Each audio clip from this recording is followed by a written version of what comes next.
I thought, what if I gave you a little challenge for the next 7 days, something you can take on and do. And the thought came to my mind. I was reading this book mm, by Nelson Mandela. It's called Notes to the Future, and it's actually it's just got his quotes by Nelson Mandela. And I've cited this book in the past as well in one of my blog posts. And I'll just read two quick things from here. First is, he says, "It is never my custom to use words lightly.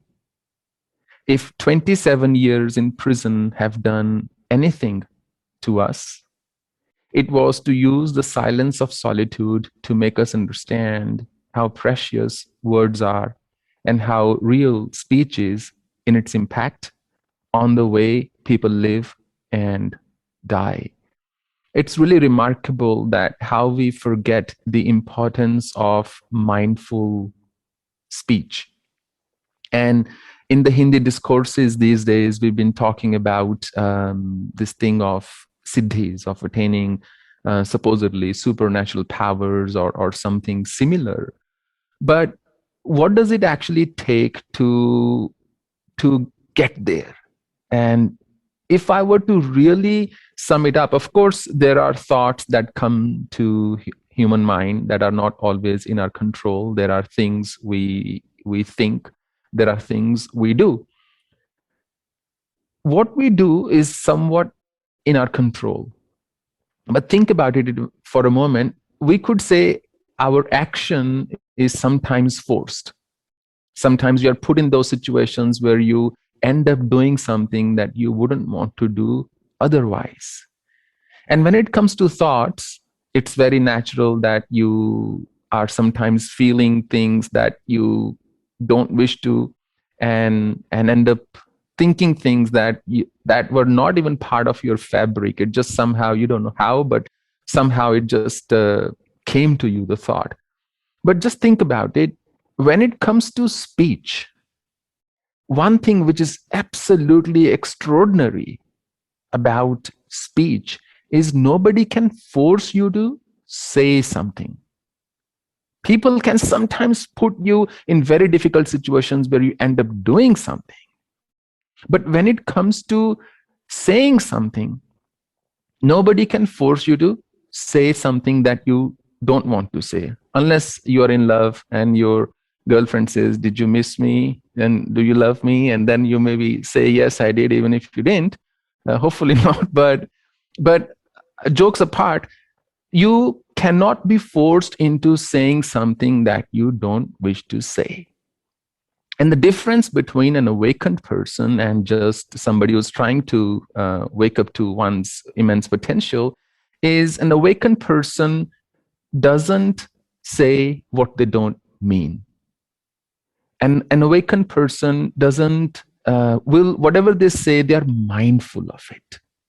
And in their mind, they know what they are saying at any point in time. Even if their words are firm or words are harsh, it's a role they are playing compared to somebody who would actually get angry. And when you keep that in mind, then what you realize is mindful speech is the singular most potent way to progress on the spiritual path. So for the next, let's say, 7 days until I meet you again, I would encourage you to practice mindfulness of the speech, which means you at all times are aware of your responses and reactions, verbal responses and verbal reactions. We might go step by step. So maybe you can maintain a little journal at the end of the day for the next 7 days, that how did you do today? Did you say words that hurt somebody? Did you say words that were untrue? Did you say things that you didn't mean? Did you make any false promises? Did you end up saying something that you didn't want to say? So if you reflect on that, and if you if you maintain that journal for the next 7 days, maybe after 7 days, we can think of, you can look back at it and see if you could maintain a streak. Could you do it for 1 day, 2 days, 3 days, 4 days, all 7 days?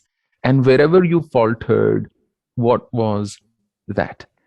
And please, when I say mindful speech, just remember, it is never about always just saying very flowery words, very nice words. Ya imam pushpatam vacham pravdanta vipaschita. It's not that you have to speak very flowery words, and that is what mindful speech is. Mindful speech is that you just are very practical and truthful and genuine about what you're saying and doing, but you are doing it in a very polite manner. So if somebody forces you into a territory where you are not polite in that moment, it is their victory. You can be firm, you can push back, you can say no, you can really put your foot down, but remember, all of this can be done politely. Although I do agree that in many parts of the world, it is sometimes a challenge. When you're polite, the other person doesn't get your seriousness. But eventually, politeness will pay off. Eventually, there is no need for us to act like animals. Eventually, it boils down to how really genuine you are. And you can say as much to the other person. Look, I'm not raising my voice, but it doesn't mean I'm not offended. I'm not raising my voice, but it doesn't mean that I'm not serious about it. Please, if I wish to warn you, or whatever words you choose, just be aware of what words you're actually choosing. Just that's what mindful speech is. Knowing A, what is it that you want to say, and B, how you wish to say it. What is the objective? Is the objective to get your point across? Or is the objective to hurt the other person? If the objective is to hurt the other person, well, then I don't think I have to tell you what you ought to do. But if the objective is to get your point across, there are good ways and there are great ways to do that. Why do we meditate? So that we build mindfulness. Why do we build mindfulness? So we meditate better. Mindful speech is the singular most important factor, because our speech is our first line of communication in 99% of the cases. Although people do listen to, do pay attention to, and do make judgments or understand based on many non-verbal cues, but ultimately what they remember is how you communicated, what you said. As Maya Angelou said, and I've quoted this earlier as well, people may forget what you did to them. People may forget what you said to them, but people will never forget how you made them feel. And it's very simple. Just make the other person feel good. And if it's a conflict that you are into right now and you cannot make them feel good, in fact, you don't want to make them feel good, let's say, at least be gentle, be polite. The other beautiful passage in this book that I showed you earlier was Nelson Mandela Notes the Future. I just wanted to read this because I thought it was very nice. He talks about victory. And he says, Mr. Mandela, victory in a great cause is measured not only by reaching the final goal. It is also a triumph to live up to expectations in your lifetime.